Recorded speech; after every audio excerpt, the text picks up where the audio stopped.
What's your life story? How do you tell the story of what you've lived through? The stories that you tell yourself and others about your life and experiences shape your life and experiences. It's called narrative identity, and in this episode we're going to explore what it is, how it affects you, and how you can re-script your life to absolutely transform your confidence. Now, let me give you an example of why this is a really important concept to grasp.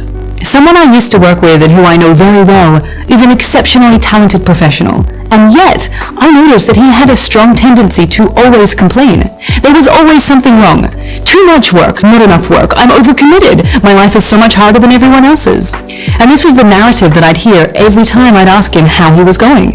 To the point that I actually stopped asking him how he was, because every time I asked, it would trigger a monologue about how challenging he was finding his life. And the more I got to know him, the more I realized that this approach of focusing on everything wrong was something that permeated so many areas of his life. It was how he explained the world. He was the ultimate victim, and the world was against him, at least in his mind. And it got me thinking, this person who seemingly on the surface leads an objectively wonderful life, loving wife, beautiful kids, great job, he couldn't be happy because something was always missing. And he was always focused on that gap in his life. So I started thinking even further, how is it possible that others who have objectively extremely challenging lives, health complications, they've lost everything, they've experienced severe trauma, how is it that some of these people were so positive? When I would speak to them, it's almost like they had a way of explaining every bad situation as something that had helped them grow. Like it was part of the suffering that they needed, a life test to teach them something new, to become a better and stronger version of themselves. What was going on? It wasn't until I came across a concept from psychology professor Dr. Daniel McAdams that things really fell into place for me. Narrative identity tells us that we are the stories that we tell ourselves and that we tell others. We identify with them and then we internalize them. If you're always telling stories about how difficult your life is, how everything always goes wrong and how life isn't fair, this is known as a contamination story. It's been contaminated by victimization and powerlessness. You aren't able to move on from bad life experiences. You become these experiences. Your sense of self becomes intertwined with these negative life events. And this is what I was seeing with this guy that I used to work very closely with. Interestingly, people who believe their lives are meaningful tend to tell stories defined by growth, empowerment, and hope. These are called redemptive stories. So think about the last failure you experienced, or the last negative experience that you had. Maybe a rejection, negative feedback, a business idea crumbling, a relationship ending badly. Whatever it is, what story have you been telling yourself and others about it? Are you focused on how wronged you are, how challenging it is, how it derailed you, how unfair it was? Or do you acknowledge that it happened, but instead choose to focus on what you learned, how it made you stronger, gave you new insight, a new perspective, helped you discover or develop inner strength? Your ability to redefine, rewrite, re-script your life story, these stories that you tell yourself, ultimately impact the quality of your life and what you're able to achieve. Now the great news is, if you find that you tend to write contamination stories, and let's face it, us humans have a negativity bias that predisposes us to focus on the negative and to blow things out of proportion. So if you do notice that you have a tendency to do that, the good news is that you can make edits to your personal narrative. And even making small edits to your personal story has been found to hugely impact your life. It's not about denying what happened, far from it. It's about redefining how you perceive it. Because we create our own personal histories. So we have the ability to rewrite them, to live lives with greater purpose, and it's all based on what we choose to focus on. Fascinatingly, this idea of rewriting your personal narrative is captured in something called narrative therapy, which is often used by qualified psychologists and psychotherapists to support trauma survivors. So how do they do this?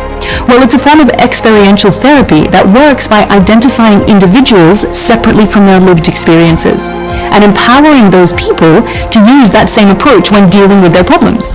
It helps people to unpack their lives and their trauma, to process it, and both recognize and understand how the language of their stories shapes their life and identity.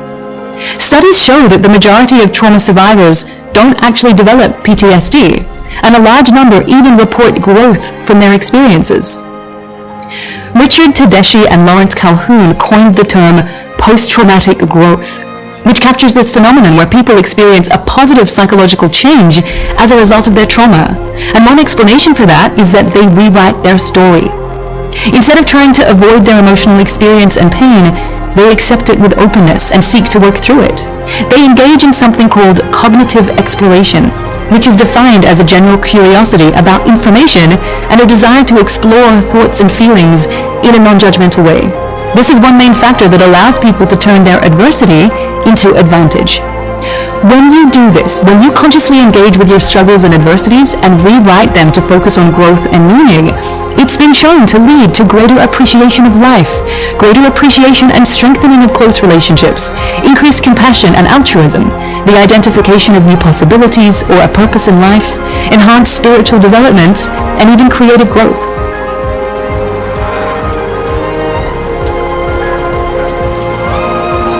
So there are 3 steps that we can learn from this narrative therapy technique and apply to our own lives to feel a greater sense of meaning and purpose in life.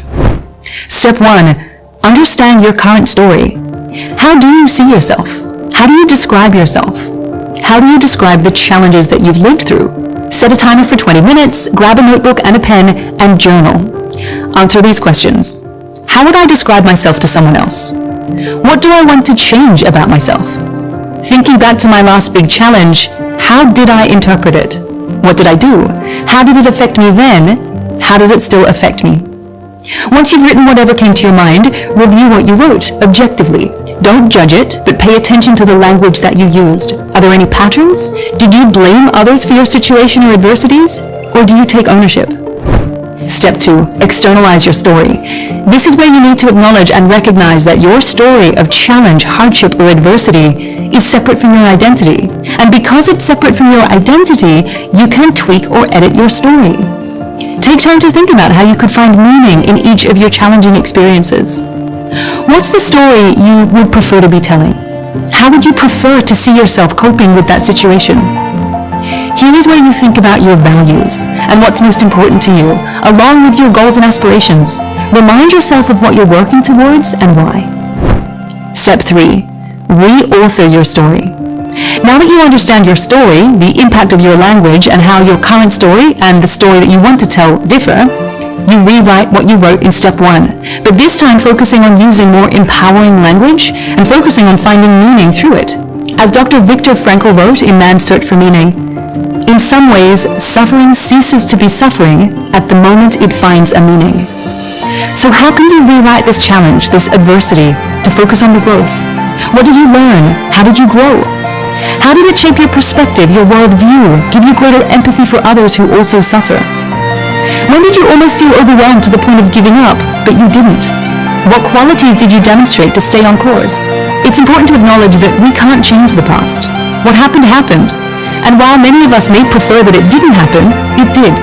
So this is about acknowledging the reality, recognizing the stories that you've written that prevent you from moving on, and then reshaping your perceptions of yourself and your surroundings to ultimately change your life.